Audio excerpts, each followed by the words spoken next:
Vllaznia në basketbol për meshkuj ka arritur një fitore të rëndësishme në kampionat, duke mposhtur Tiranin me rezultatin 85-82 në një ndeshje tepër të luftuar deri në sekondat e fundit. Takimi i zhvilluar me mbështetjen e zjarrt tifozërisë shkodrane dhuroi emocione të shumta.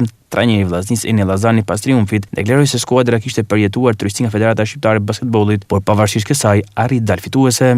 Duhet me falenderu publikun sonte sepse na kanë dhënë një shtys të papame djemve dhe u kriju një atmosferë jashtëzakonshme sonte në sallë. Jam shumë falenderues për gjithë nga zemra, çka kanë ardhur sot me na mbështet. Ka një ndeshje shumë e vështirë për ne, sepse pa fillu akoma ndeshja, kena pas presione të panevojshme që nuk i shoh të arsyeshme sepse ne nuk kena kanë asnjëherë problem në asnjë moment. Sollën i hoqën gjyqtarët tonë të tavolinës nga tavolina e gjyqtarisë dhe sollën gjyqtar nga Tirana, gjatë që s'ka bë vaki. Ne kur shkojmë në Tiranë nuk i marrim gjyqtarët tonë me vete te tavolina e Tiranës. Edhe pse kena pas gjithmonë probleme aty në alesa të shumta, ne nuk i bëjmë të punë edhe nuk i pretendojmë të punë, edhe më duket absurde si ka mundësi një ekip tjetër me leju që të nollin këto gjëra.